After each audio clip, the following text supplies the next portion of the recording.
আকাশ কিছু বলতে গিয়েও থেমে গেল। অবশ্য আমি ব্যাপারটা আন্দাজ করতে পারছিলাম। এমন সময় ম্যাডাম ফোনে কল আসলো। কল করেছে ম্যাডাম ভাই। কেমন আছিস? ভালো ভাইয়া, তুমি কেমন আছো? ভালো আর থাকতে দিলি কোথায়? যেভাবে অফিস চালাচ্ছ তাতে বোঝা যায় অফিস নিলামে যাবে।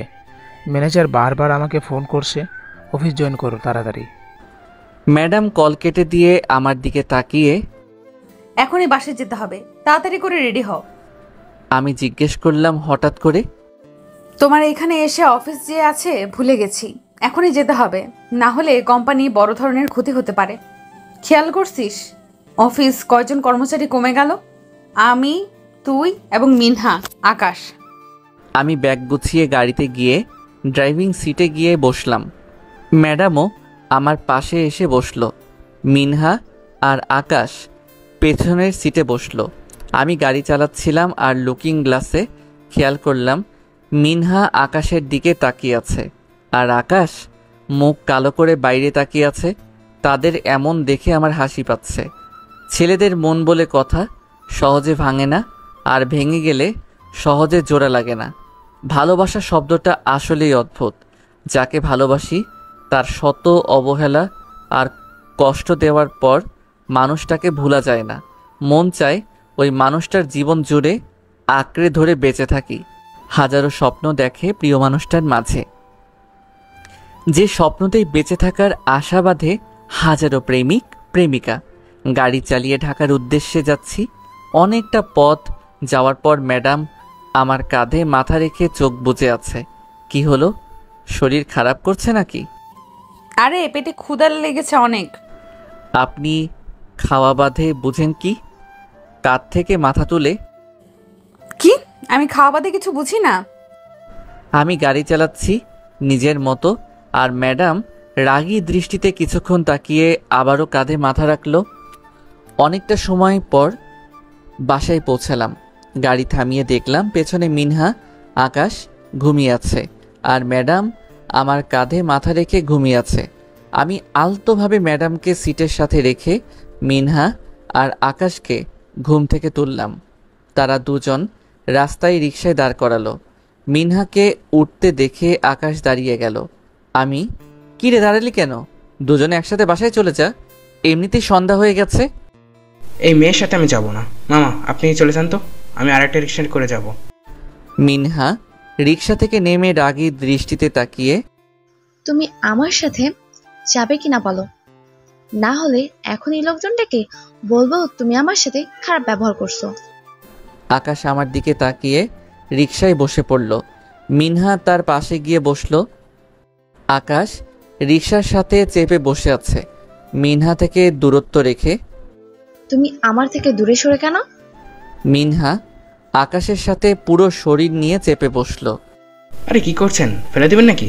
সরে বসেন, আমি ঠিক করে বসছি। আমি গাড়িতে গিয়ে দেখলাম ম্যাডাম ঘুমিয়ে আছে। ঘুম তুলবো নাকি তুলবো না ভেবে কনফিউজড আছি। অতঃপর এত কিছু না ভেবে কোলে করে রুমে নিয়ে আসলাম।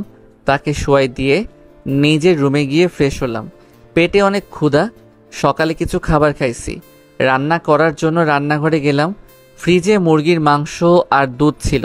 ভাবলাম ঝাল করে মুরগির মাংস রান্না করা যাক, আর দুধটাকে গরম করলেই চলবে। অনেকটা সময় নিয়ে রান্না শেষ করে ম্যাডামের রুমে গেলাম। দেখলাম ঘুমোচ্ছে। কাছে গিয়ে ডেকে তুললাম। তাড়াতাড়ি করে ফ্রেশ হয়ে আসেন, খাবার খাবো, অনেক ক্ষুধা আমার। ম্যাডাম উঠে গিয়ে ফ্রেশ হতে গেল। আমি খাবার আনতে গেলাম। দুজন মানুষ খাবো, ডাইনিং টেবিলে খাওয়ার দরকার নাই। আমি ম্যাডামের রুমে এসে খাবার নিয়ে তার জন্য অপেক্ষা করতে লাগলাম। ম্যাডাম আমার কাছে এসে বসলো। আমি তাকে প্লেটে ভাত আর মাংস তুলে দিয়ে নিজে খেতে লাগলাম। খাওয়া শেষ করে ম্যাডামকে গ্লাসের দুধ দিলাম খেতে। মাথা নাড়িয়ে না করলো খাবে না। আরে খেয়ে নিন, এমনিতেই শুকিয়ে গেছেন। এরপর ম্যাডাম কিছু না বলে একটা মুচকি হাসি দিয়ে দুধটা খেয়ে নিল। আমি সব কিছু গুছিয়ে রেখে নিজের রুমে গেলাম। সারাদিন ড্রাইভিং করাতে অনেক ঘুম পাচ্ছিল, তাই শুয়ে পড়তেই ঘুমিয়ে গেলাম। কিছুক্ষণ পর মুখের সুরসুরিতে ঘুম ভেঙে গেল। দেখলাম ম্যাডাম তার মাথার চুল দিয়ে আমার মুখে নাড়াচ্ছে। মনে মনে রাগ হচ্ছিল। হালকা ধাক্কা দিয়ে চিত হয়ে আবার ঘুমাচ্ছিলাম। ম্যাডাম আমার পিঠের উপর শুয়ে পড়ল। আমি উঠে গিয়ে ধমক দিয়ে, কি শুরু করে দিলেন? শান্তিতে ঘুমাতেও দিবেন না নাকি? ম্যাডাম বাচ্চা কণ্ঠে কেঁদে কেঁদে, আমার তো ঘুম আসছে না, আমি কি করব? আমি, ওই চুপ, এখানে ভ্যাবে না করে নিজের রুমে যান। ম্যাডাম চুলগুলো সামনে থেকে দ্রুত সরিয়ে, যাব না আমি। আমি রাগী কণ্ঠ, সারাদিন গাড়িতে আমার কাঁধে মাথা রেখে ঘুমিয়েছেন, এখন আমাকে ঘুমাতে দিন। এমনিতেই আমার অনেক ঘুম পাচ্ছে। হাত ধরে টেনে তাকে বার করার বারবার চেষ্টা করছিলাম। ম্যাডাম একটা বালিশ নিয়ে ওড়াধুরা আমাকে বাড়ি মারতে থাকে, আমিও বালিশ নিয়ে মারতে থাকি। কঠিন ফাইট চলছিল। অবশেষে আমি তাকে কোলে তুলে নিয়ে রুম থেকে যেই বার করতে যাব, আমার কাঁধে কামড় বসিয়ে দিল। আমি সাথে সাথে নামিয়ে দিলাম। ওই, এটা কি করলে? ভালো করছি, বলছি না আমি এখান থেকে যাব না। আমি রাগ করে একটা বালিশ আর চাদর নিয়ে ছাদে চলে গেলাম। ছাদে বিছানা করে শুতেই ঘুমিয়ে গেলাম। সকালে ঘুম থেকে উঠে দেখলাম ম্যাডাম বাচ্চা মেয়ের মতো আমার বুকে ঘুমিয়ে আছে। ভালো লাগছিল অনেক। যখন নিজের প্রিয় মানুষটা নিজের বুকে দেখবেন তখন আপনার মনে হবে পৃথিবীর সবচেয়ে সুখী মানুষ আপনি। কপালে একটা চুমু দিয়ে যেই উঠতে যাব, ম্যাডাম চেপে ধরল আমাকে। ম্যাডাম, অফিসে যেতে হবে আর এই রকম ঢং কোথায় থেকে শিখেছেন? না ঘুমিয়েও ঘুমানোর ভান করেন। ম্যাডাম হাসি দিয়ে, এরকম ঢং না করলে চুমুটা কি পেতাম? আর একটা দাও না। আমি তাকে ছাড়িয়ে চা করতে রান্নাঘরে চলে গেলাম। চা তৈরি করে ম্যাডামকে দিয়ে নিজেও খেয়ে নিলাম। তারপর ব্যাগ গুছিয়ে অফিস যাওয়ার জন্য ড্রাইভিং সিটে গিয়ে বসলাম। ম্যাডাম এসে আমার পাশে বসলো। আমি গাড়ি চালিয়ে অফিসে চলে আসলাম। দুজনে একসাথে অফিসে প্রবেশ করলাম। আমি নিজের ডেস্কে গিয়ে বসে ফাইলের কাজ করছিলাম। এমন সময় মোবাইলের কল আসলো। দেখলাম ম্যাডাম ভাই কল করছে। রিসিভ করেই, কেমন আছেন? ভালো আছি, তুমি ভালো আছো তো? ভালো ভাইয়া। তোমাকে যেই কারণে ফোন করেছি, 2 দিন পর কারিমার জন্মদিন। আমি কাল বাসায় আসবো, আর জন্মদিনের সকল আয়োজন তোমাকেই করতে হবে। ওকে, আমি আয়োজন করব, আপনাকে কোনো চিন্তা করতে হবে না। কল কেটে দিয়ে কাজ করতে থাকলাম। দুপুরে রান্না করতে বাসায় চলে আসলাম। রান্না করে ম্যাডামের জন্য অফিসে নিয়ে আসলাম। তারপর ম্যাডাম কেবিনে বসে একসাথে খাবার খেলাম। বাড়িটা সুন্দরভাবে সাজানোর জন্য বাসায় চলে আসলাম। বাড়ি লাইটিং এবং ডেকোরেট করার জন্য কর্মচারী আনলাম। তারা এসে বাড়ি সাজাতে থাকলো। আমি বিকালে ম্যাডামকে বাসায় আনার জন্য অফিসে গেলাম। ম্যাডাম কেবিনে গিয়ে দেখলাম ল্যাপটপে মনোযোগ সহকারে কাজ করছে। কাছে গিয়ে, এই যে মিস, বাসায় যাবেন না? তুই হঠাৎ করে আমাকে না বলে অফিস থেকে কোথায় গেছিস? আগে বাসায় চলেন, তাহলেই সব বুঝে যাবেন। এরপর ম্যাডামকে নিয়ে বাসায় চলে আসলাম। বাসায় এসে ম্যাডাম অবাক হলো। কিরে, হঠাৎ করে বাড়ি এভাবে সাজানো হচ্ছে কেন? আপনার জন্মদিন উপলক্ষে। ম্যাডাম আমার দিকে তাকিয়ে একটা হাসি দিয়ে রুমে চলে গেল। ম্যাডাম জন্মদিন উপলক্ষে সবাইকে ইনভাইট করা হলো। রাত 12টায় সবাই ম্যাডামকে উইশ করলো। আঙ্কেলের বন্ধু রাজীব চৌধুরী উপস্থিত ছিল। সবাই ম্যাডামকে গিফট দিল। কেক কেটে ম্যাডাম তার ভাইকে খাওয়ালো। রাজীব চৌধুরীকেও খাওয়ালো, প্লাস তার বান্ধবীদেরকেও। অথচ আমি তার পাশেই ছিলাম, আমাকে খাওয়ালো না। মনে মনে অনেক রাগ হলো। গিফট তার হাতে দিয়ে রুমে চলে আসলাম। রুমে এসে মনটা চাচ্ছে ম্যাডাম ধরে উড়াধুরা মাইট দেই। সকল আয়োজন করলাম আমি, আর আমাকে কেক খাওয়ালো না। রাত 2টোর দিকে সবাই নাচানাচি বন্ধ করে যার যার বাসায় চলে গেল। ম্যাডামও তার নিজের রুমে এসে আমার গিফট দেওয়ার প্যাকেট খুলতে থাকে। খুলে দেখলো শাড়ি, হালকা আকাশি রঙের শাড়ি। ম্যাডাম শাড়িটা হাতে নিয়ে দেখতে থাকলো। ওয়াও, এত সুন্দর শাড়ি! এরকম কাপড় আমি আজ পর্যন্ত কোনো মার্কেটে দেখিনি। আমার জান পাখিটা কোথায় পেলো এমন কাপড়? পাগলটা মনে হয় রাগ করে আছে আমার প্রতি। ম্যাডাম দেখলো একটা চিরকুটের সাথে একজোড়া কানের দুলও আছে। চিরকুট খুলে পড়তে থাকলো। এত সুন্দর নতুন জীবনের আশায় আনন্দ ভরে উঠুক আপনার আগামী দিনগুলো। ভালোবাসার অন্তর ছোঁয়াতে ফুটে উঠুক তোমার জীবন। কৃষ্ণচূড়া ফুলের মতন সবার নয়ন জুড়ে থাকো, হৃদয় জুড়ে। আর ভালোবেসে থাকো শুধু আমার জীবন জুড়ে। পড়া শেষ করে চিরকুটে একটা চুমু দিল। আমি শুয়ে শুয়ে মোবাইল চাপছিলাম। কিছুক্ষণ পর ম্যাডামকে আমার রুমে আসতে দেখে আমি অবাক আর মুগ্ধ চোখে তাকিয়ে রইলাম। ম্যাডাম কাছে এসে, এই মিস্টার, কেমন লাগছে আমাকে? অন্তত সৌন্দর্য রাজকন্যা আপনি। আপনি এতটাই সুন্দর যে যেই সৌন্দর্যে আসক্ত হতে আমি বারবার জন্ম নিতে চাই। হঠাৎ করে কবি হয়ে গেলা নাকি? ম্যাডাম শাড়ি আর কানে দুল, পায়েল আমার দেওয়া গিফটগুলো পরে আমার সামনে দাঁড়িয়ে অনেক সুন্দর লাগছিল তাকে। এখানে আসছেন কেন? এত কষ্ট করলাম আমি, আর আমাকে কেক খাওয়ালে না? আমার থেকে সামনে চলে যান।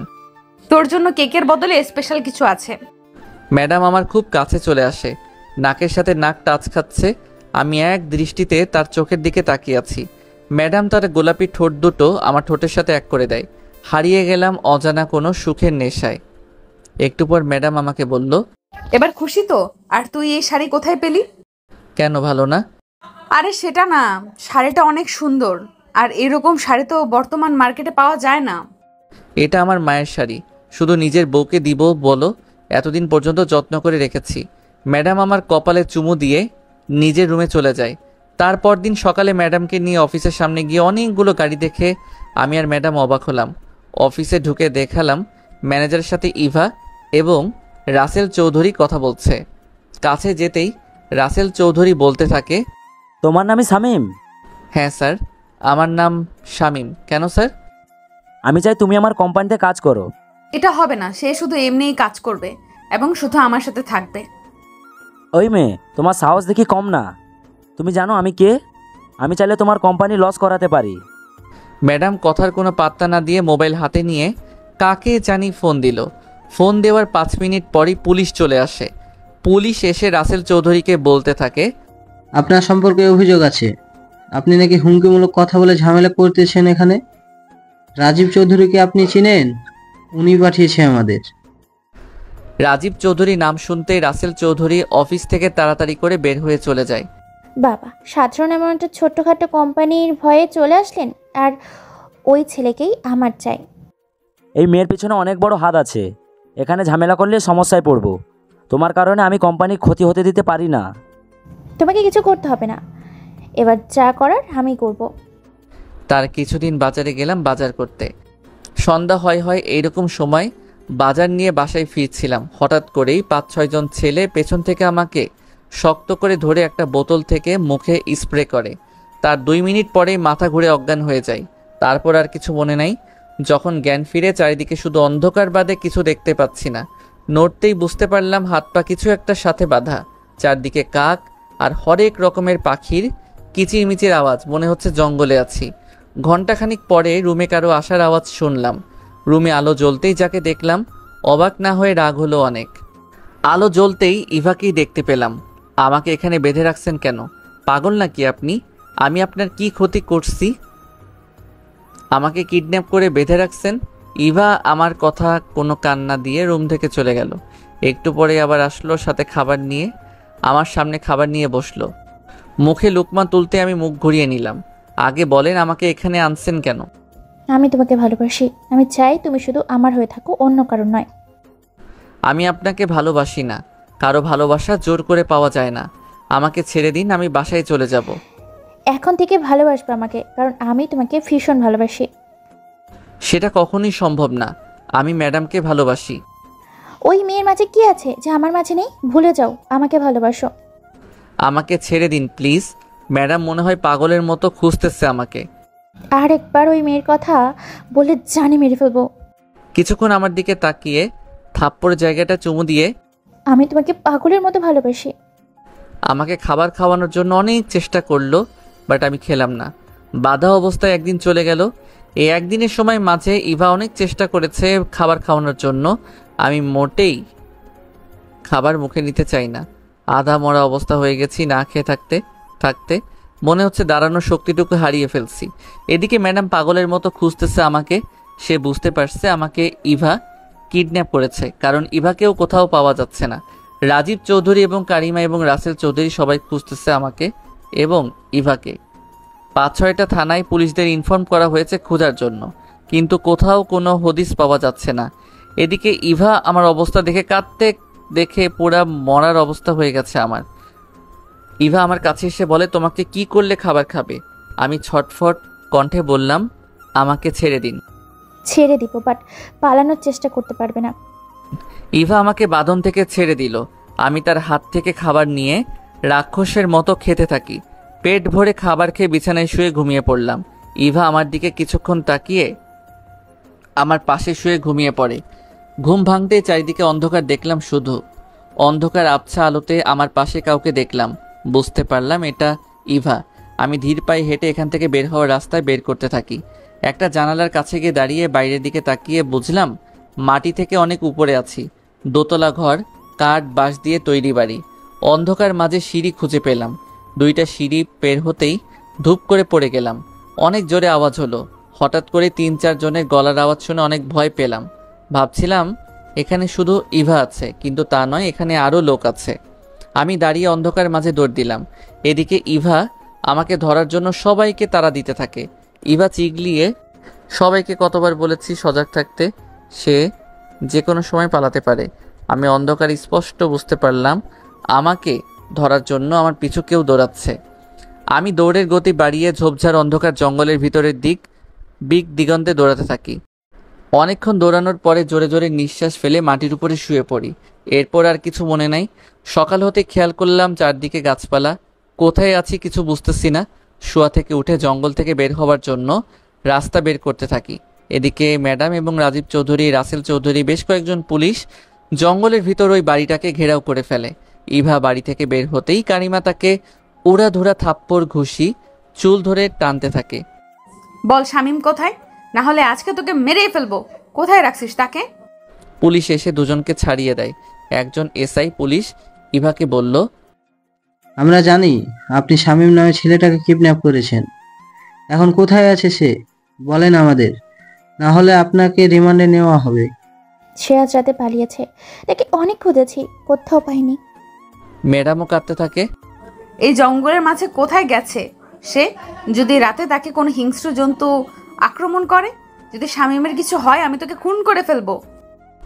আমি হাঁটতে হাঁটতে একটা পাহাড়ের কাছে আসলাম। কোনো মানুষ পশু কিছু চোখে পড়ছে না। এসব পাহাড়ের কাছাকাছি পাহাড়ি চাকমা, গারো, উপ অঞ্চলের মানুষদের বসবাস করতে দেখা যায়। তাই ভালো করে পাহাড়ের আশেপাশে কোনো মানুষ আছে কিনা খুঁজতে থাকি।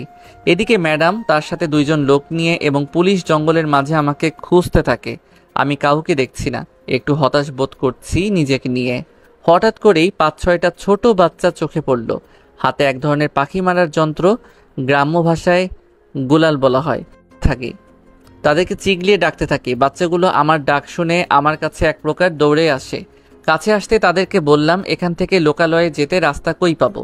ছেলেগুলো আমার কথা বুঝতে না পেরে ইশারা করে বলল তাদের সাথে আসতে। তারা নিজেদের মধ্যে কী ভাষায় কথা বলছে আমিও বুঝতে পারছিলাম না কিছু। তাদের সাথে হাঁটতে হাঁটতে একটা পাহাড়ে অনেকটা উঁচুতে উঠলাম। সেখানে গিয়ে অবাক হলাম, সেখানে অনেক ঘরবাড়ি দেখলাম। কিছু মানুষ আমাকে দেখে আমার কাছে আসলো। একটা মুরব্বি আমার কাছে আসে। ওই ছোকরা, তুই এখানে কি? হ্যাঁ, আসলে জঙ্গলের পথে হারিয়ে ফেলছি, আমাকে যদি লোকালয় পৌঁছাতে সাহায্য করতেন। ও তুই পথ ভুল করছিস? কথাগুলো বলতে তার কষ্ট হচ্ছিল মনে হচ্ছে। চিন্তা করিস না, তোকে লোকালয়ে আগাই দিবনি। আমি হাসি দিয়ে ধন্যবাদ। এরপর মুরব্বির সাথে একটা বাসায় প্রবেশ করলাম। সেখানে মুড়ি খেতে দিল, সাথে নারকেল চিরা দিল খেতে। ক্ষুধা ছিল অনেক, তাই মুড়ি খেতে থাকি। মুড়ি খাওয়া শেষ করতে একটা কিশোরী মেয়ে কিছু ফল দিল, একটা মাটির হাঁড়িতে করে। ফলগুলো খেলাম অনেক মজা করে। এরপর সেখানকার লোকগুলোর সাথেই ঘুরতে থাকি। মুরব্বি বলছে আজকে নাকি লোকালয় পৌঁছানো সম্ভব না, রাত হয়ে যাবে, তাই কাল যেতে হবে। পাহাড়ি অঞ্চলে বিকাল হওয়া মানেই রাত হয়ে যাওয়া, তাই সেখানে মানুষ খুব ভোরে নিজেদের প্রয়োজনে কাজে লেগে পড়ে। বিকাল হয় এমন অবস্থা 5-6 জন পুলিশ এখানে আসতে দেখে অবাক হলাম। সবাই পুলিশকে দেখে বাড়ি থেকে বের হয়ে জড়ো হলো। আমি পুলিশের কাছে যেতেই, ওই মিয়া, আপনাকে জঙ্গল জুড়ে খুঁজতে খুঁজতে আমাদের অবস্থা বেহাল, আর আপনি এখানে। আমাকে দেখেই একটা পুলিশ ফোন করে ম্যাডামকে আমার কথা জানায়। লোকালয় পথ জানতে এখানে এসে পড়েছি। এরপর পুলিশ তাদের প্রধানকে এখানে আসতে বলে। এরপর একটা মুরব্বি আসে, কানে গলায় অনেক অলংকার পরিধান করা। পুলিশ তাকে বলে আমরা রাতটা এখানে থাকবো। মুরব্বি কিছু না বলে একটা লোকের সাথে কিছু কথা বলে চলে গেল। তার কিছুক্ষণ পর ম্যাডাম এসে আমাকে দেখেই দৌড়ে এসে জড়িয়ে ধরে পাগলের মতো গালে, ঠোঁটে, গলায় চুমু দিতে থাকে। তুই ঠিক আছিস তো? আমি তাকে ছাড়িয়ে আমি ঠিক আছি। পুলিশগুলো একটা ঘরে থাকতে দিল। আমাকে আর ম্যাডামকে একটা ঘরের ছোট্ট রুমে থাকতে দিল। রাতে শুয়েছিলাম, এমন সময় ম্যাডাম বলতে থাকে, তুই জানিস তোকে না পেয়ে আমি পুরো ভেঙে পড়েছিলাম। মনে হচ্ছিল এই জীবনে এর কোনো মূল্য নেই, তুই ছাড়া আমি সত্যিই একা পৃথিবীতে। তাকে বুকের সাথে আর একটু ভালোভাবে জড়িয়ে ধরে, এতটা ভালোবাসেন আমাকে? অনেক ভালোবাসি। গভীর রাতে ঝুম বৃষ্টি নামলো, বৃষ্টির রিমিঝিমি শব্দ আর বুকের মাঝে ঘুমন্ত প্রিয়া মুহূর্তটা যেন অসীম সুখের দোলা দিচ্ছে হৃদয়ে। ভালোবাসা শব্দটা আসলে অদ্ভুত, কখনো আনন্দ আবার কখনো দুঃখ দিয়ে থাকে। সকালে ঘুম ভাঙতেই ম্যাডামকে পাশে না দেখে শোয়া থেকে উঠে বাইরে গেলাম। সেখানে গিয়ে দেখলাম ম্যাডাম বাচ্চাদের সাথে ডাব খাচ্ছে। আশেপাশে অনেক নারকেল গাছ আছে, বাচ্চারা ডাব পেড়ে দা দিয়ে কেটে উপরের একটা ছোট্ট ফটো রেখে ম্যাডামকে দিচ্ছে খেতে। আমি ম্যাডামের কাছে গেলাম, আমাকে দেখে, নাও তুমি খাও। আমি হাতে নিয়ে খেলাম, অনেক মিষ্টি পানি। অবশেষে বাচ্চাগুলোর কাছ থেকে বিদায় নিয়ে বাড়ির উদ্দেশ্যে হাঁটতে শুরু করলাম। লোকালয়ে এসে গাড়ি করে আমি আর ম্যাডাম বাসায় চলে আসি। বাসায় আসতে আসতে রাত হয়ে যায়। রাতে হালকা খাবার খেয়ে ঘুমিয়ে পড়লাম। ভোরের আজানের শব্দে ঘুম ভাঙল। মসজিদে গিয়ে নামাজ আদায় করে চা বানিয়ে ম্যাডামের রুমে গেলাম। ম্যাডামকে ডেকে তুললাম। কারিমা উঠে গিয়ে ফ্রেশ হয়ে চা খেলো। এরপর দুজনে অফিসের উদ্দেশ্যে রওনা হলাম। অফিসে প্রবেশ করে দেখলাম আকাশ কেবিনের পাশে একটা অচেনা মেয়ে বসে কাজ করছে। মনে হয় নতুন জয়েন করছে, যদিও আকাশ এখনও আসেনি। আমি নিজের ডেস্কে বসতেই এমন সময় আকাশ অফিসে প্রবেশ করে, তার পিছু পিছু মিনহাও প্রবেশ করে। আকাশ নিজের ডেস্কে এসে বসে, এমন সময় তার পাশে বসে থাকা মেয়েটা তার কাছে এসে, হাই, আমি মারিয়া। হাত বাড়িয়ে মিনহা রাগী দৃষ্টিতে তাকিয়েছিল। হাই, আমি আকাশ। আপনি কি নতুন জয়েন করেছেন? আমি নতুন জয়েন করেছি। আমাকে একটু হেল্প করবেন? একটা কাজ করতে পারছি না, যদি একটু দেখে দিতেন। অবশ্যই, কেন নয়। আকাশ মারিয়ার ডেস্কে গিয়ে মারিয়াকে কাজ বোঝাতে থাকে। সব ছেলেরাই এক মেয়ে দেখলেই আহ্লাদে বেড়ে ওঠে। খাড়াও, দেখাচ্ছি মজা, ছুটি হোক আজকে। আমি দুপুরে গিয়ে রান্না করে ম্যাডামের কাছে যাই। ম্যাডাম আমাকে, স্যারের এতক্ষণে গিয়ে আমার কথা মনে পড়লো। আমি খাবার তাকে বেড়ে দিয়ে হাত ধুয়ে নিজে খেতে থাকি। খাওয়া শেষ করতেই বাইরে কিছু একটা ভাঙার আওয়াজ শুনে ম্যাডাম আর আমি তাড়াতাড়ি করে বের হলাম। দেখলাম মিনহা আর সাবিহা একসাথে খাবার খাচ্ছে। তাদের পায়ের কাছে একটা গ্লাস ভেঙে পড়ে আছে। তাদের থেকে একটু দূরে মারিয়া আর আকাশ একসাথে খাবার খাচ্ছে। ম্যাডাম কিছু না বলে আবার চলে গেল। অবশ্য ব্যাপারটা বুঝতে পারছে ম্যাডাম, তাই হয়তো কিছু বলেনি। আকাশকে অন্য একটা মেয়ে পাশে রেখে মিনহা রেগে গ্লাসটা ভেঙেছে। আমি নিজের কেবিনে এসে বসে কাজে মনোযোগ দিলাম। এমন সময় মারিয়া আমার কাছে এসে, হাই, আমি মারিয়া। আমি শামীম। আপনি দেখি খুব চুপচাপ থাকেন, আর দুপুরে তো খাবার খেতেও দেখলাম না, হঠাৎ করে কই চলে গেলেন? আসলে আমার বউয়ের জন্য রান্না করতে বাসায় যেতে হয়। আপনার বউ আবার কে? সেটা তাহলে অনেক ভাগ্যবান, জামাইয়ের হাতে রান্না খেতে পারে। আর কেউ নয়, আপনার অফিসের বস ম্যাডাম। ওমা, তাহলে ম্যাডাম আপনার বউ? ম্যাডাম আমার বউ। আরও কিছুক্ষণ কথা বলে মারিয়া তার নিজের কেবিনে চলে যায়। অফিস ছুটি হতেই মিনহা অফিসের বাইরে দাঁড়িয়ে থাকে। আকাশ অফিস থেকে বের হতেই মিনহা তার কলার ধরে, চল আমার সাথে। আকাশ প্রথমে রাগ দেখাতে গিয়েও কেন জানি থমকে গেল। দেখলো মিনহার চোখে পানি। আকাশ কিছু না বলে মিনহার সাথে যেতে থাকে চুপচাপ। মিনহা রিক্সা করে আকাশকে নিয়ে একটা নদীর ধারে চলে আসে। একটা নীরব জায়গায় দাঁড়িয়ে বিকালে পড়ন্ত সূর্যের দৃশ্যের দিকে তাকিয়ে আছে দুজনে।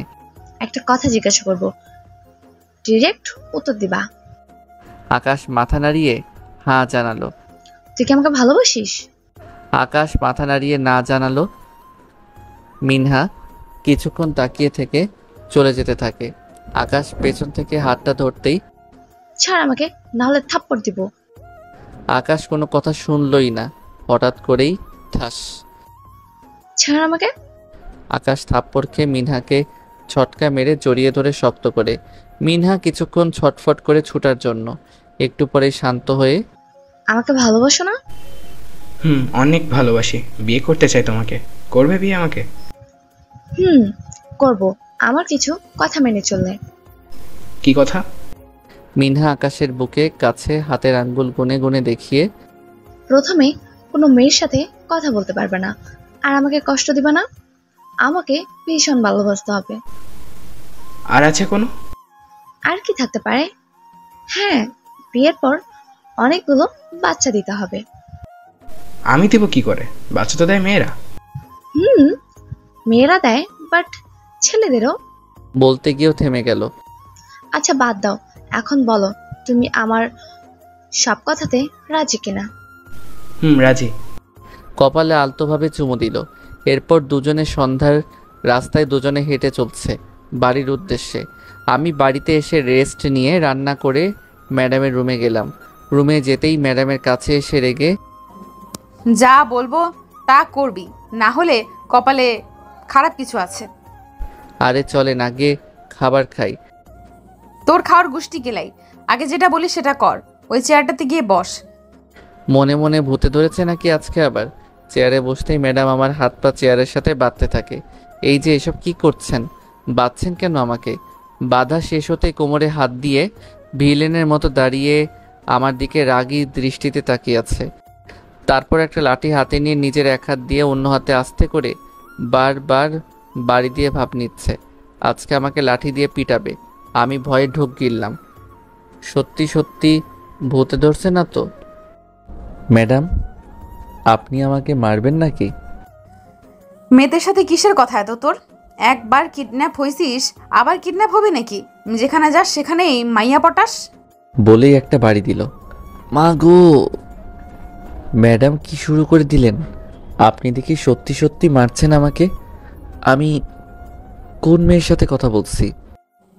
নতুন করে মেয়েটা জয়েন করলো, তুই মেয়েটার সাথে হেসে হেসে কথা বলছস, আর মেয়েটাও দাঁত বের করে হাসছিল।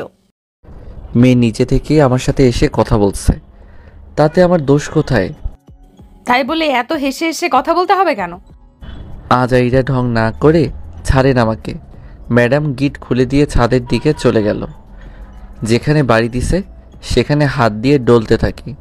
পুরা পাগল, এত জোরে বাড়ি দেয় কাউকে? দাগ হয়ে গেছে। আমি রাগ করে না খেয়ে গিয়ে নিজের রুমে গিয়ে শুয়ে পড়ি।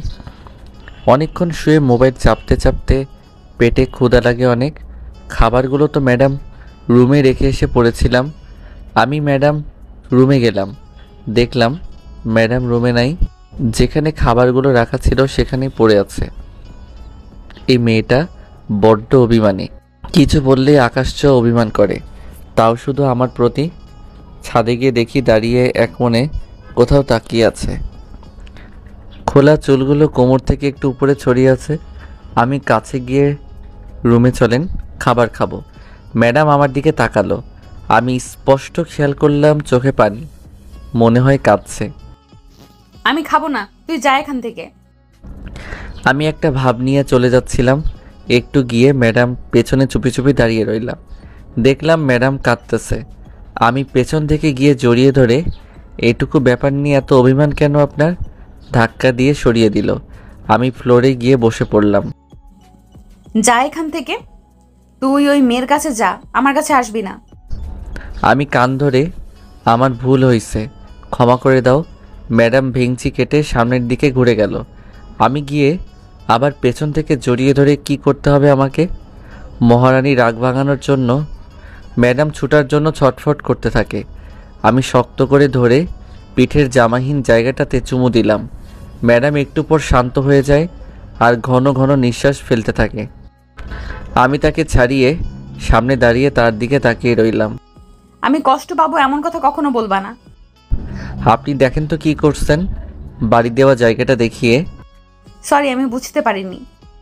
ক্ষত জায়গাটায় স্পর্শ করলো আমার দিকে তাকিয়ে। সরি, সত্যি আমি বুঝতে পারিনি। মেয়েদের থেকে দূরে থাকবা। চলেন এখন খাবার খেতে হবে, আমার অনেক ক্ষুধা। আমাকে কোলে করে নিয়ে যাও। দূর, আপনাকে পারবো না কোলে করে নিয়ে যেতে, আপনি অনেক মোটা। কি আমি মোটা? আর কিছু বলতে না দিয়ে কোলে তুলে নিলাম। মোটামুটি ভালোই ওজন। কোলে করে রুমে নিয়ে আসলাম। দুজনে একসাথে খাবার খেলাম। আমি নিজের রুমে এসে ঘুমিয়ে পড়লাম। সকালে ঘুম ভাঙলো আজানের শব্দে।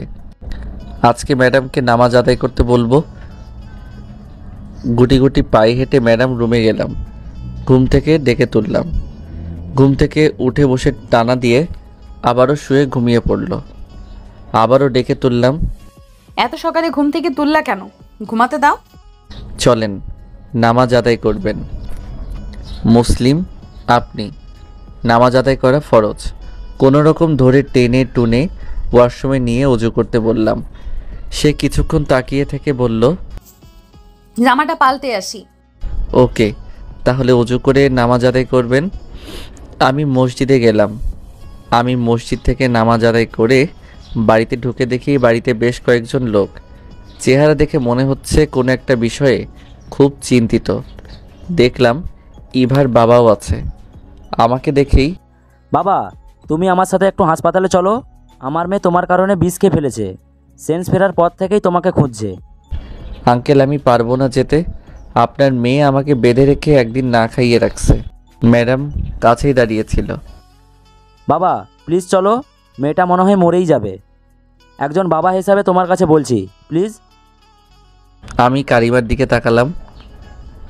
আমাকে কিছু বলল না, উপরে তার রুমে চলে গেল। আমি ইভার বাবার সাথে হাসপাতালে চলে গেলাম। হাসপাতালে গিয়ে ইভাকে কাছে গিয়ে, আপনার কি মাথায় সমস্যা আছে? আমি তো আপনাকে ভালো করে চিনিও না, ভালোবাসবো দূরের কথা, আর কখনো ভালোবাসতে পারবো না, কারণ আমি ম্যাডামকে ভালোবাসি। আর এসব কি বিষ খেলেন? মরে গেলে আপনার বাবা মায়ের কি হতো? আমিও তো ভালোবাসি আপনাকে অনেক। জীবন দিতে পারবো আমি আপনার জন্য। কেন অবহেলা করেন আমাকে? ভালোই তো বেসেছি শুধু আপনাকে। কথাগুলো কেমন জানি মনে আঘাত করলো আমাকে। আমি কিছু না বলে উঠে চলে আসছিলাম। সে সাথে সাথে আমার হাতটা ধরে বলল, আরও কিছু সময় এখানে থাকেন প্লিজ। আপনি কাছে থাকলে আমার অনেক ভালো লাগে। প্লিজ ক্ষমা করে দিন, আমি অসহায়। পারবো আপনাকে ভালোবাসতে। আমি ম্যাডামকে জীবনের চেয়েও ভালোবাসি। ক্ষমা করে দিন আমাকে। হাতটা ছাড়িয়ে বাসায় চলে আসলাম। বাসায় এসে ম্যাডামকে কোথাও দেখলাম না। মনে হয় অফিসে চলে গেছে। আমিও অফিসে চলে আসলাম। অফিসে আসতেই পিয়ন এসে বলে গেল ম্যাডাম ডাকে। আমি ম্যাডামের কাছে গেলাম। বস এখানে, তোর সাথে গুরুত্বপূর্ণ কথা আছে। বসতেই ম্যাডাম বলল, আমরা বিয়ে করছি কবে? আমি কি জানি, আপনার যখন ইচ্ছা তখনই। তাহলে কাল তোর বাবাকে আসতে বল। আমি মাথা নাড়িয়ে হ্যাঁ জানালাম। এরপর দিন সকালে বাবা আসলো। বাবা আমার সাথে একটু কথা বলে ম্যাডামের সাথে অনেকক্ষণ কথা বলল। বিয়ের সকল আয়োজন এখানে হবে, আর বাসর ঘরে হবে গ্রামে, সেখানে যেতে হবে ম্যাডামকে। বিয়ের আয়োজনে সকলকে ইনভাইট করা হলো। বিয়েবাড়িতে পুলিশও ইনভাইট করা হয়েছে। আজ নিজের মধ্যে অনেক আনন্দ হচ্ছে। জীবনের প্রিয় মানুষটাকে আজ আপন করে পাবো। ম্যাডাম দেখি সব প্ল্যান করে করতেছে। পুলিশও ইনভাইট করা হয়েছে যাতে কেউ ঝামেলা করতে না পারে। অবশেষে বিয়েটা খুব ভালোভাবেই হয়ে গেল। গ্রামে আস্তে আস্তে রাত হয়ে গেল। বাসায় এসে দেখি নিজের রুমটা অনেক সুন্দরভাবে সাজানো ফুল দিয়ে। দুজনকে আমার কাকি জেঠিরা ধান দুর্বা ঘাস দিয়ে বরণ করেন। করে এগুলো গ্রামের কুসংস্কার। আজ এসব প্রথা গ্রামে চলে আসছে। আমি চৌকিতে শুয়ে রেস্ট নিচ্ছিলাম। ঘুম পাচ্ছিল অনেক। একটু হেলে শুতেই কখন ঘুমিয়ে পড়েছি মনে নাই। কেমনটা লাগে? আজকে আমার বাসর রাত, অথচ সে ঘুমাচ্ছে। ঠাস, ঘুম থেকে একটু নড়ে চড়ে উঠে বসলাম। গালে হাত দিয়ে আমি ফ্যাল ফ্যাল করে তাকিয়ে রইলাম তার দিকে। অনেক সুন্দর লাগছিল তাকে। এখন কি ঘুমানোর সময়? আজকে আমাদের বাসর রাত। ম্যাডাম হঠাৎ করে খুব দ্রুত আমাকে বসা থেকে ধাক্কা মেরে শুয়াই দিল। এরপর আমার উপর বসে তার শরীর থেকে জামা খুলে নিচে ছুঁড়ে ফেলে দিল। কিছু সৌন্দর্যের উন্মুক্ত সৌন্দর্য থাকে, গভীর গোপনীয়তা। ম্যাডামের প্রতিটি গোপন সৌন্দর্যের অঙ্গ আমাকে গভীরভাবে আকৃষ্ট করছে। সত্যি কোনো কঠিন কারিগর খুবই নিপুণভাবে তৈরি করেছে তার দেহের প্রতিটি অঙ্গ। অসাধারণ আল্লাহর অসাধারণ সৃষ্টি। ঠোঁটের স্পর্শে আদরে আদরে অজানা সুখে নেশায় মেতে উঠেছি দুজনে। ম্যাডাম খুব শক্তভাবে জড়িয়ে ধরে ঘন নিঃশ্বাস ফেলছে আর আমার বুকে, ঠোঁটে, গালে, ঘাড়ে বারবার চুমু দিচ্ছে। দুজনে কোনো আদিম খেলায় মেতে উঠেছি সুখের নেশায়। গভীর রাতে আমার বউ আর আমি বাইরে বের হলাম। আজকে অর্ধপূর্ণিমা। সুন্দর সাদা চাঁদটা কালো মেঘগুলো ঢেকে দিচ্ছে বারবার। সেও বারবার তাদের আড়াল থেকে নিজেকে বের করে নিজের সৌন্দর্য দেখিয়ে দিচ্ছে পৃথিবীর মানুষগুলোকে। বাইরে এসে একটা জায়গা, ম্যাডাম আমি পাশাপাশি বসলাম। ম্যাডাম আমার কাঁধে মাথা রেখে, তুই আমাকে এত ভালোবাসিস কেন? তোর কাছে আমার ভালোবাসার গুরুত্ব কতটুকু? আপনার মনে আছে একদিন আমার জ্বর হয়েছিল অনেক, তখন আপনি আমার সেবা করছেন। সেদিন থেকে ভীষণ ভালোবাসি আপনাকে। সেদিন আপনার মায়াবী চোখ দুটো খুব করে দেখেছি আমি। আমার মনে হচ্ছিল এই চোখ দুটোর দিকে তাকিয়ে সকল কষ্ট ভুলে থাকা যায়। তুই আপনি আপনি বলা বন্ধ করবি? মানুষ সামনে বললে খারাপ দেখাবে, কারণ এখন থেকে আমরা জামাই বউ। তুমি করে বলবা। আমি তো কখনো তুমি আবার কখনো তুই করে বলি তোকে। আচ্ছা এখন বল ভালোবাসার গুরুত্ব কতটুকু? তুই অনেক সুন্দর সাহিত্য বলতে পারিস। প্রাণ ছাড়া দেহ বাঁচে না, আর আপনি ছাড়া আমার দেহের আত্মা বাঁচবে না। কারণ ভিতরের অনুভূতি, অনুভব, স্বপ্ন, আশা সব কিছু আপনাকে ঘিরে। সো আপনি আমার জীবনের সব কিছু। আপনি একটা কথা রাখবেন, আমি আপনার কাছে থাকি আর না থাকি, কখনো আমাকে বাদে অন্য কোনো পুরুষ চিন্তা করতে পারবেন না। কেন, তুমি কি চলে যাবা? আগে কথা দাও। দিলাম। আমি শুধু তোমার হয়ে থাকবো এই জীবনে। গ্রামে 2 দিন থেকে ঢাকায় চলে আসি। তার কিছুদিন পর গোসল করছিলাম, এমন সময় ম্যাডাম, ওই দরজা খুল, আমিও গোসল করব।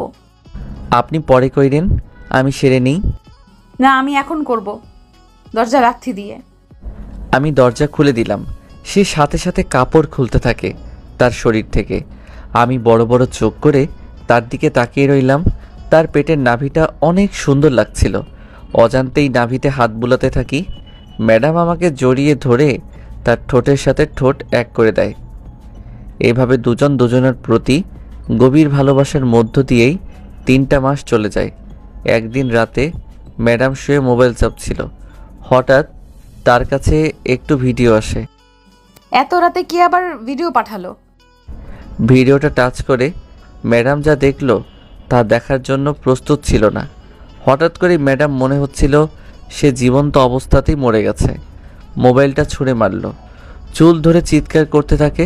কারণ ভিডিওটি ছিল ইভার সাথে আমার সেক্সুয়াল ভিডিও। ম্যাডাম চিৎকার শুনে আমিও ছাদ থেকে দৌড়ে রুমে যাই। গিয়ে দেখি হাউমাউ করে কাঁদতেছে কারিমা। আমি কাছে গিয়ে স্পর্শ করতেই ঠাস সমানে 4-5টা থাপ্পড় দিল। আই এম তো অবাক।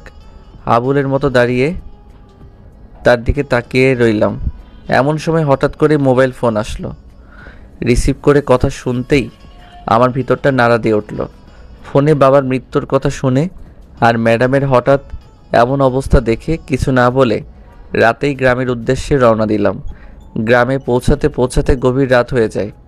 এদিকে ম্যাডাম কাঁদতে কাঁদতে ঘুমিয়ে পড়ে। আমি বাসায় এসে দেখি কেউ নাই, নিস্তব্ধ বাড়ি। বাবার লাশটা সাদা কাপড় দিয়ে ঢেকে মাটিতে শুয়াই রাখছে। জীবনে আপন বলতে বাবাই ছিল। মাকে দেখেনি কখনো। বাবাই অনেক কষ্ট করে আমাকে বড় করছে। পেছনে কথাগুলো মনে পড়াতে কষ্ট দুঃখে চিৎকার করে হাউমাউ করে কাঁদতে থাকি। এমনও সময় গেছে বাবা না খেয়ে থেকে আমাকে খাইয়েছে। কতই না পরিশ্রম করতে হয়েছিল শুধু খাওয়ার জন্য। সাধারণ মানুষগুলো বড্ড অসহায় এই পৃথিবীতে, যাদের শত স্বপ্ন আশা শুধু রাতের অন্ধকার আকাশেই দেখা যায়, বাস্তব জীবনে নয়। প্রিয় মানুষগুলো জীবন থেকে চলে গেলে শুধু কষ্টই দিয়ে যায় না, জীবনটাকেও দুমড়ে মুছড়ে দেয়। আজকে সে বাবাটাকেই হারালাম চিরতরে। চিৎকার শুনে কাকি, জিঠি, কাকারা সবাই চলে আসে। সবাই সান্ত্বনা দিতে থাকে আমাকে। গ্রামের মানুষগুলো মাঝে কেউ একজন বিপদে পড়লে, অসহায় হয়ে পড়লে তার পাশে সবাই এসে দাঁড়াবে। এটাই মনুষ্যত্বের পরিচয়। সকালে জানাজা পড়ে বাবাকে কবর দিয়ে আসলাম। ভাবলাম আজকে ঢাকায় যাব না, শরীরটা কেমন জানি করছে।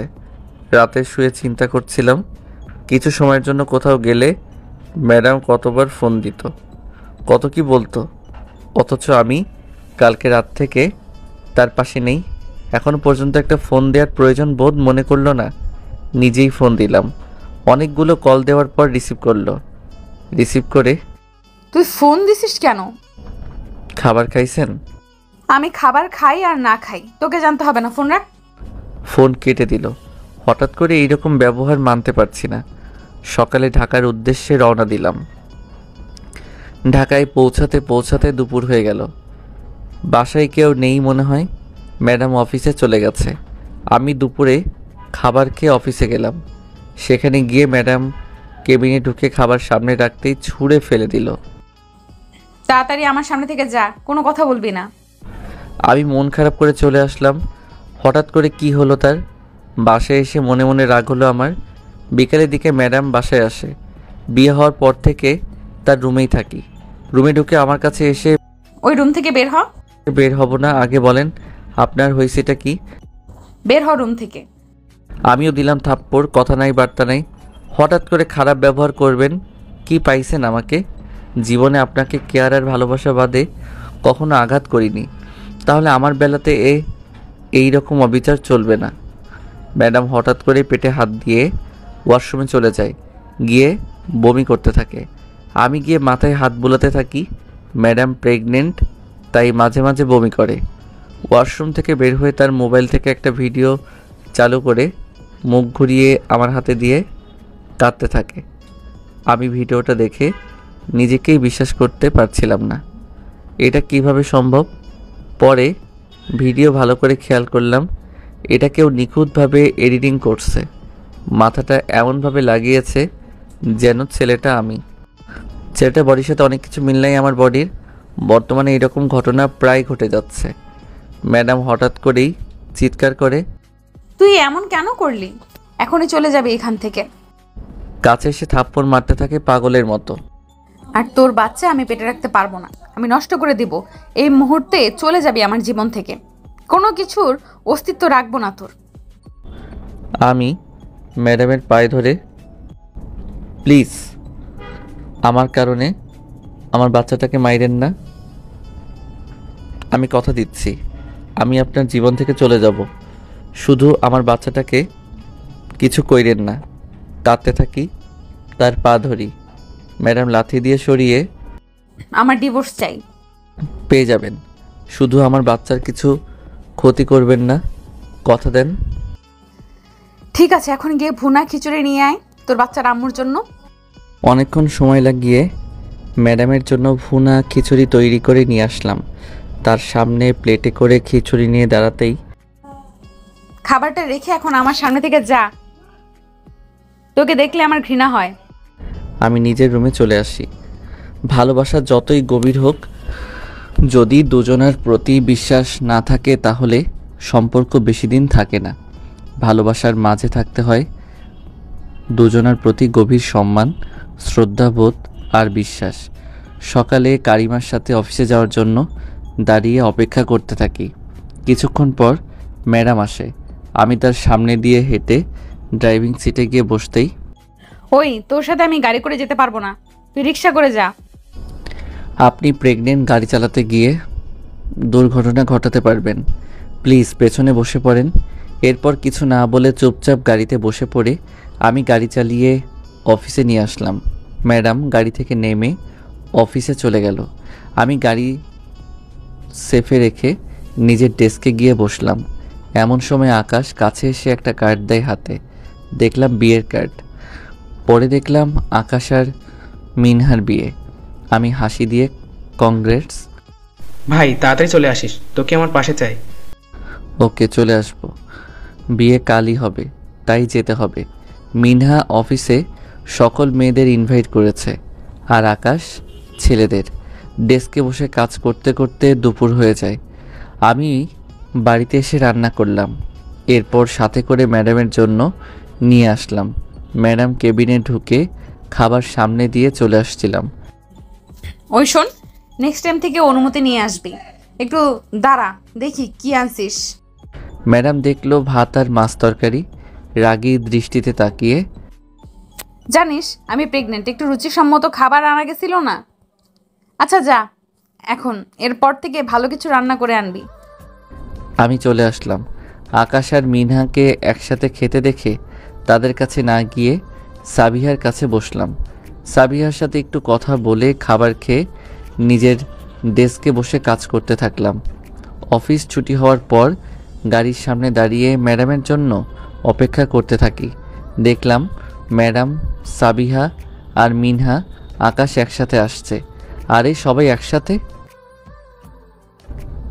কিরে আকাশ, তোদের বিয়ের মার্কেট এখনো হয়নি? ভাই আমার হয়ে গেছে। মিয়া নাকি এখনও কাপড় কেনার বাকি আছে, তাই সাথে করে আমাকে নিয়ে যাচ্ছে। এরপর সবাই একসাথে করে মার্কেটে আসি। সবাই একজন আরেকজনের সাথে কথা বলে কাপড় চোপড় কিনতেছে। আমি মন খারাপ করে একপাশে দাঁড়িয়ে আছি। আমারও কিছু কাপড় কিনা দরকার। কিছু সময় খুঁজে একটা হালকা আকাশি রঙের শার্ট কিনলাম আর দামি একটা প্যান্ট কিনলাম। এরপর রাত 11টার দিকে বাসায় আসলাম। এরপর দিন সকালে বিয়েবাড়িতে যাওয়ার জন্য রেডি হলাম। রেডি হয়ে বাইরে বের হতেই ম্যাডাম আমাকে দেখে, আবার কোন মেয়ের সাথে নষ্টামি করার জন্য সাজুগুজু করে বের হচ্ছিস? বিয়েবাড়িতে যাচ্ছি আমি। এই জন্যই তো এত ভাব নিয়ে যাচ্ছিস, যাতে মেয়েদের সাথে লুচ্চমি করতে পারিস। মাথা নিচু করে মন খারাপ করে বাইরে চলে আসি। রিক্সার জন্য দাঁড়িয়ে রইলাম। ওই ভিডিওটা নিয়ে হাজার বোঝালো ম্যাডাম বুঝবে না, বিনিময়ে থাপ্পড় বাদে কিছু পাবো না।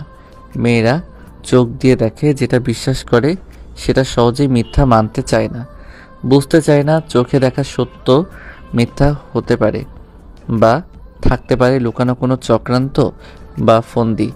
রিক্সা করে আকাশদের বাসায় আসলাম। বাসায় ঢুকে দেখলাম মোটামুটি অনেক মানুষ আছে। আকাশ আমাকে দেখে আমার কাছে এসে কাঁধে হাত রেখে সোফায় বসতে বলে একজনকে বলল আমাকে মিষ্টি দিতে। বেশ অনেকক্ষণ বসে থাকতেই দেখলাম আকাশ বিয়ের পাঞ্জাবি আর মুখে রুমাল দিয়ে রুম থেকে বের হলো। এরপর একসাথে মিনহাদের বাসায় আসলাম। বাড়ির সামনেই কালারিং কাপড় দিয়ে গেট বানিয়ে রাখছে, আর গেটের সামনেই টেবিলে রেখে দাঁড়িয়ে আছে অনেক মেয়ে, কোনো ছেলে নাই। দেখলাম ম্যাডামও আছে সামনে। সবাই মেকআপ করে আছে, সব আটা ময়দার সুন্দরী।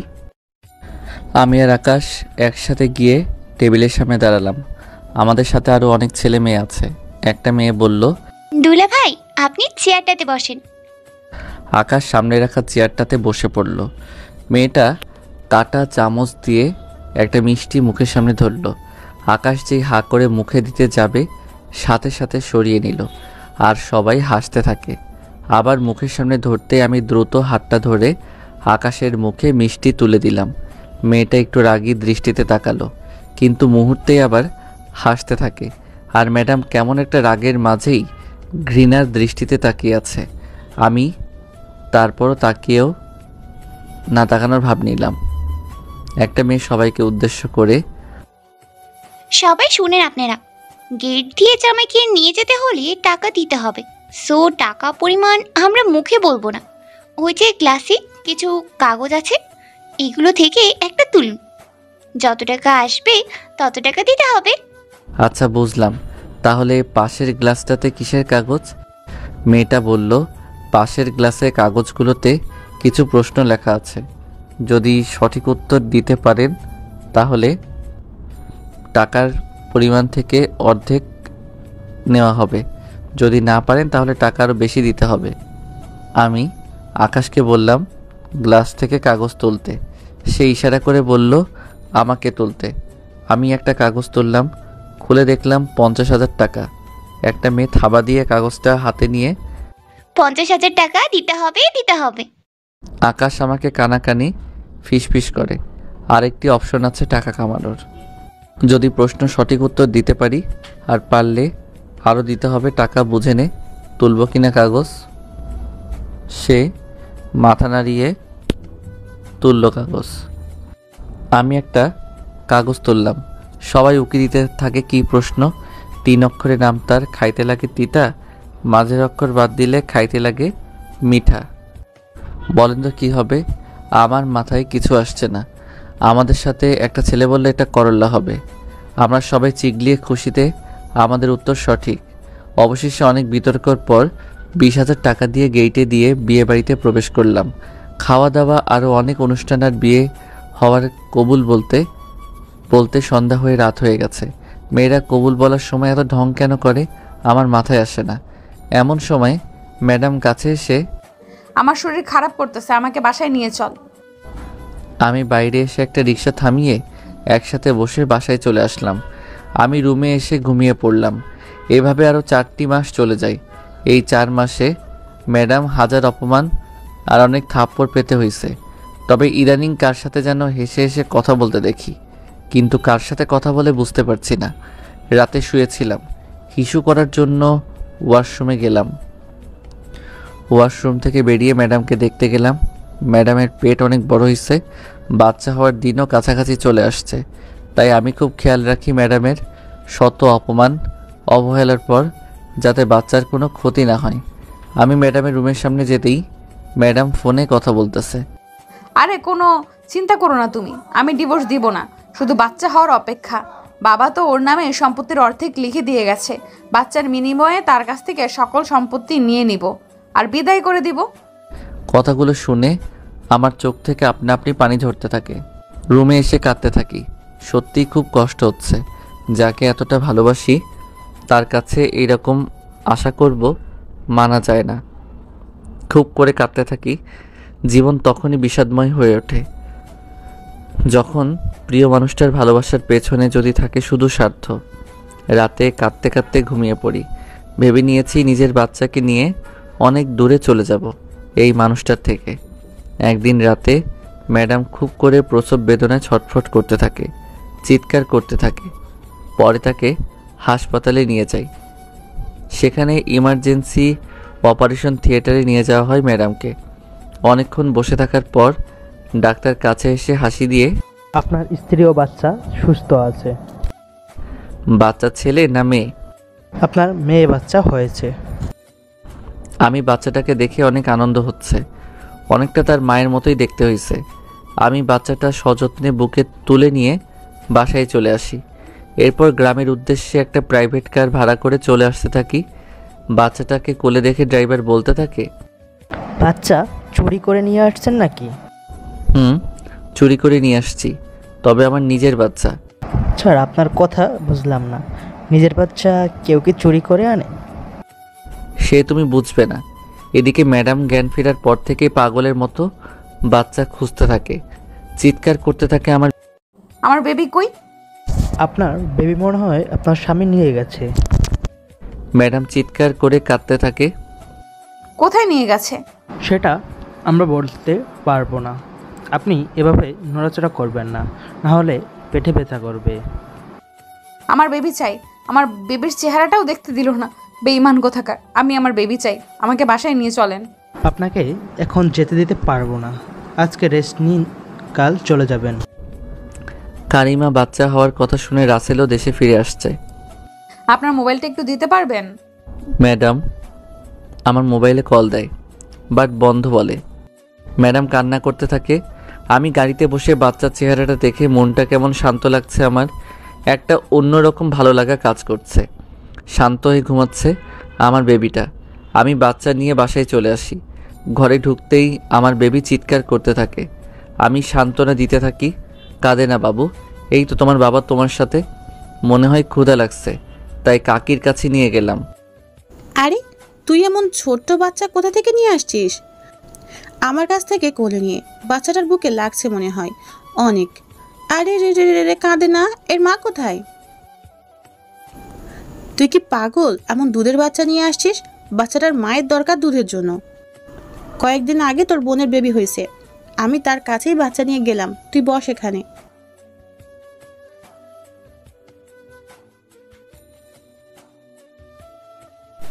আমি কাকি আমার বেবি চাই সর্বোচ্চ 20,000 টাকা কখনো সম্ভব না।